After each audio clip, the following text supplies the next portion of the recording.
베드로전서 2장 11절로 12절 말씀입니다. 신약성경 379면입니다. 함께 읽습니다. 사랑하는 자들아, 거류민과 나그네 같은 너희를 권하노니 영혼을 거슬러 싸우는 육체의 정욕을 제어하라. 너희가 이방인 중에서 행실을 선하게 가져 너희를 악행한다고 비방하는 자들로 하여금 너희 선한 일을 보고 오시는 날에 하나님께 영광을 돌리게 하려 함이라. 아멘. 오늘도 그리스도 안에서 승리하시기를 주의 이름으로 축복합니다. 내일은 3월 1일 3.1절입니다. 내일은 5시에 이곳에서 예배를 드리지 않습니다. 7시에 아침 7시에 3층에서 3.1절 예배를 드리게 됩니다. 다시 한번 주님의 이름으로 여러분 모두를 축복합니다. 미국의 제6대 대통령을 지낸 존 애덤스가 대통령직에서 물러난 후 한 친구가 오랜만에 그의 집을 방문했답니다. 근데 그의 집은 벽이 허물어지고 지붕은 누더기처럼 낡았습니다. 이것을 본 친구가 놀라서 대통령까지 지낸 사람이 어떻게 이러한 초라한 집에서 지낼 수 있는가? 이 집은 너무 위험해. 집을 옮기는 게 어떤가? 라고 말을 했다지요. 그러자 애덤스는 빙그레 웃으며 대답을 했습니다. 바람에 삐걱거리는 소리가 가끔은 관현악단의 연주로 들릴 때도 있긴 하다네. 그렇지 않아도 집이 위험해서 다른 곳으로 이사갈 생각이야. 친구가 반가운 얼굴로 다시 물었습니다. 아니, 어디로 이사갈 생각인가? 애덤스는 손가락으로 하늘을 가리키며 저곳으로 라고 미소를 지었다고 합니다. 애덤스가 이사가겠다고 한 곳은 천국이었습니다. 그는 이미 그곳으로 갔고 우리도 언젠가 갈 것입니다. 모든 그리스도인의 본향은 하늘나라지요. 이곳에서 쌓는 보화도 중요하지만 하늘의 소망을 두고 하늘의 보화를 쌓아 가장 아름다운 집을 지을 생각을 하며 하루하루를 살아내는 것이 그리스도인입니다. 우리는 이 세상에서 나그네입니다. 오늘 말씀은 성도의 이 땅에서의 삶이 나그네와 같다면서 순례자답게 어떻게 살아야 한다고 말씀하십니까? 11절 말씀입니다. 사랑하는 자들아, 거류민과 나그네 같은 너희를 권하노니 영혼을 거슬러 싸우는 육체의 정욕을 제어하라. 하나님께서 사도 베드로를 통하여 그리스도인의 정체성에 관하여 말씀하십니다. 사랑하는 여러분, 나는 나그네와 거류민 같은 여러분에게 권합니다. 먼저 사랑하는 자들아라고 말하고 있지요. 이런 호칭은 베드로뿐만 아니라 사도 바울도 자주 사용했습니다. 이것은 주님 안에서 한 형제와 자매된 성도들이 서로를 부르는 정겨운 호칭으로 그리스도교가 사랑의 공동체임을 잘 보여줍니다. 베드로 전후서에는 8번이나 이 말을 사용하여 직접 가보지는 않았지만 편지를 받는 이들을 향한 자신의 깊은 사랑을 나타내고 있습니다. 여기서 사랑은 자기 희생적인 사랑을 가리키는 아가페라는 말에서 유래했습니다. 자신의 생명을 내어주기까지 사랑을 베푸신 예수 그리스도의 사랑으로 그들을 베드로는 사랑하고 있다고 말하고 있습니다. 우리 또한 서로 사랑하는 형제, 성도 여러분이라는 말로 사랑을 표현하고 있습니다. 이 사랑에 굳게 서시기를 주의 이름으로 축복합니다. 우리는 모두 하나님의 놀라운 사랑인 예수님의 은혜를 받았습니다. 그러나 또한 이 세상에서 거류민과 나그네라는 사실을 기억하지 않을 수 없습니다. 거류민이란 집을 떠난 사람을 가리킵니다. 그리고 나그네는 어떤 곳에 정착하여 오래 머무르는 것이 아니라 여러 곳을 이곳저곳으로 옮겨 다니는 사람을 가리킵니다. 거류민이든 나그네이든 고향에 머물러 사는 사람이 아니라 고향을 떠나 계속 유랑하는 사람을 가리킵니다.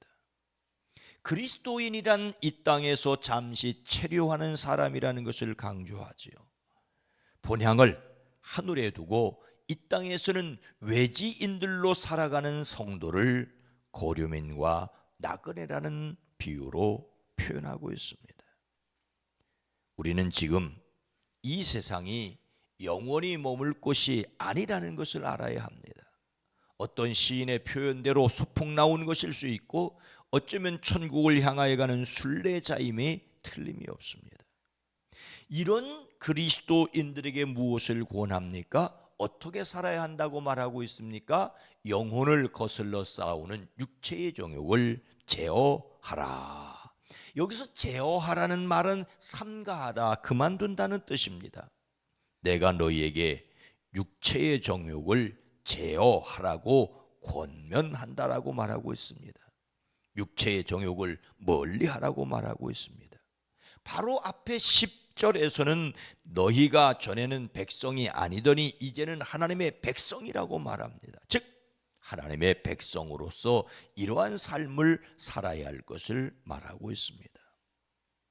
그런데 무엇을 삼가하라고, 무엇을 제어하라고 말하고 있습니까? 영혼을 거슬러 싸우는 육체의 정욕입니다. 사람에게는 여러 가지 욕구가 있을 수 있지요. 그리고 그 욕구라는 것이 다 나쁜 것만은 아닙니다. 무엇인가를 이루고자 하는 열망, 주님을 위해서 살고자 하는 간절한 마음, 소망 좋습니다. 아니, 그리스도인들은 그리스도를 위한 열망을 가져야 합니다. 그런데 육체의 정욕, 하나님 밖에서 만족을 얻으려는 인간적인 욕망을 그만두라고 말하고 있습니다.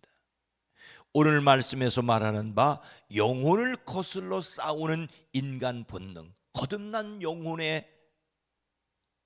영혼과 육체적인 욕망이 마음에서 싸우고 있다는 것이지요. 예수님을 믿음으로 그의 영에 거하시는 하나님의 영이 이 이전에 가지고 있던 세속적 악한 본능과 대립을 하고 있다는 것입니다. 우리가 반드시 기억해야 할 것은 거듭나 새 생명을 받은 그리스도인이라고 해서 옛 자아가 완전히 죽어서 사라진 것은 아니라는 것이지요. 오히려 내 안에 옛 자아와 새로운 생명이 동시에 존재하며 이 둘이 서로 자기 세력을 확장하려고 끊임없이 투쟁을 한다는 것입니다. 그리스도인은 오히려 심한 영적 갈등을 겪을 수 있습니다. 그리스도인들이 오히려 심한 영적 갈등을 겪을 수 있습니다.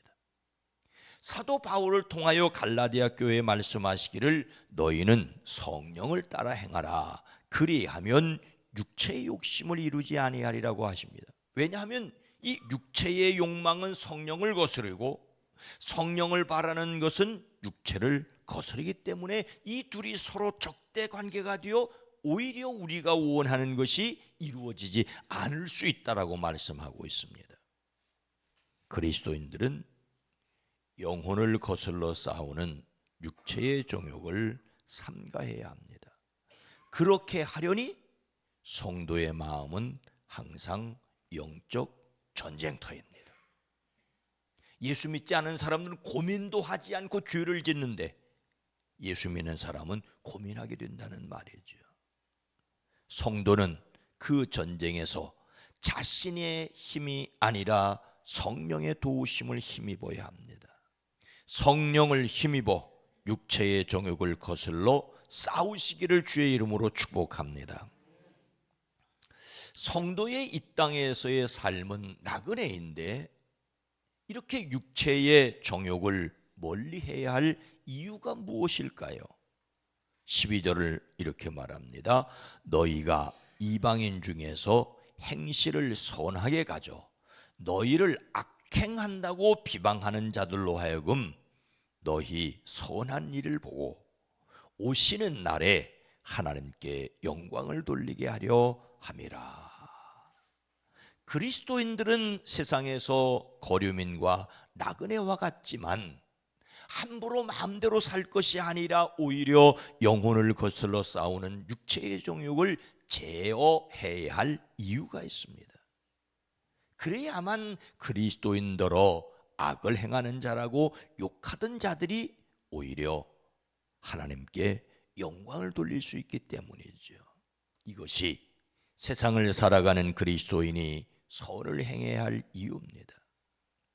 예수님께서는 제자들에게 이같이 너희 빛을 사람에게 비추게 하여 저희로 너희 착한 행실을 보고 하늘에 계신 너희 아버지께 영광을 돌리게 하라고 하셨습니다. 그리스도인은 하나님의 백성의 신분에 맞는 삶을 살아야 할 것을 말씀하시죠. 세상에는 그리스도인들을 가리켜 악을 행하는 사람이라고 비난하는 사람들이 있습니다. 당시 세계에서 로마인들을 비롯한 헬라인들은 그리스도인들을 오해하여 끔찍한 행악자의 집단이라고 비방을 하고 했습니다. 앞에서 말씀드린 대로 사랑하는 자들아, 아니 그리스도인들 남녀가 함께 모여 사랑하는 자들아 이렇게 말하는 것을 두고 근친상간을 일삼는 자라고 생각을 했습니다. 심지어 사람의 고기를 먹고 동물의 피를 먹는 집단이라고 비난했습니다. 서로 사랑하는 자매라고 하는 것을 오해하는 것은 그렇다 치고 예수님의 살과 피를 먹는 성찬식을 엄청나게 오해를 했습니다. 로마 황제 트라이안 시대 때 비두니아 총독인 플리니는 그리스도인들을 잡아 가두고 모질고에 고문을 해서 그런 범죄를 행한다는 사실을 확인하려고 했지만 확인할 수 없어 당황했었다고 말합니다. 당시 그리스도인들은 황제를 숭배하거나 우상에 바쳐졌던 제물을 먹지 않았습니다. 이런 관습에 참여하지 않는 그리스도인들에 대한 모함도 있었습니다. 일부러 악하게 말하는 사람들이 있었다는 말이죠. 오늘날도 예수 믿는 사람들을 그냥 악하게 말하는 사람들이 있습니다. 그러니 오히려 선을 행하라고 말씀하고 있습니다. 오늘 말씀을 마음에 새기고 이 땅에서 순례자의 삶을 살도록 우리가 실천해야 될 것이 무엇이겠습니까? 그리스도인의 최종 목표는 그리스도께서 천사장의 나팔소리와 함께 세상의 심판주로 오시는 바로 그날입니다. 그날에 비로소 사람들은 하나님께 영광을 돌릴 것입니다. 이 영광을 위하여 예수님을 담는 성품 2월의 주제 유연성을 생각해야 합니다. 유연성이란 하나님이나 다른 사람이 바꿀 수 있는 생각이나 계획에 애착을 갖지 않을 것입니다. 세상에 어떤 일에든지 집착하지 않는다가 유연성에 대하여 마지막이라고 생각하는 소주제였습니다. 우리는 세상에서 사명을 다 해야 합니다. 그러나 바뀔 수 있는 것에 너무 애착을 갖지 말아야 합니다.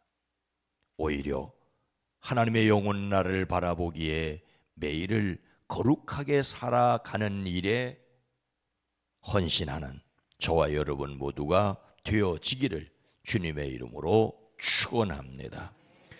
거룩하신 하나님, 자비로우신 주님, 2월이 가면 3월이 오고 겨울이 가면 봄이 오는 것처럼 우리의 주변에 순환 논리를 따라 되어지는 일들이 있습니다. 그러나 영원한 하나님 나라를 바라보며 살아야 하듯이 이 땅에 놓지 말아야 할, 흔들지 않아야 할 영적인 가치가 있지만 순간순간 잘 활용해야 할 필요도 있습니다. 주님, 매일매일을 살아가는 우리들에게 지혜를 더하여 주시옵소서. 2024년을 허락하시고 두 번째 달 2월 여기까지 도우신 것 감사합니다. 오늘 하루도 가정 일터 사업장에서 잘 마무리하고 내일부터 시작되는 3월을 맞을 수 있게 하옵소서. 내일은 105주년 3.1절입니다. 이 땅의 빛과 소금 되었던 그리스도인들의 행적을 기억하고 우리로 하여금 영원한 천국 백성으로 이 땅에서의 사명을 잘 감당할 수 있게 하옵소서. 주여 우리를 지켜주시옵소서. 이날 이 나라 대한민국 이 땅의 자유와 평화가 지켜지게 하옵소서. 예수님의 이름으로 간절히 기도드리옵나이다. 아멘. 오늘 말씀을 생각하며 사랑받지만 나그네임을 아는 우리들, 우리 교회가 지역에 선한 일을 보여주게 하옵소서. 이 세상의 마지막 날 하나님께 영광이 되어지게 하옵소서. 기도합니다.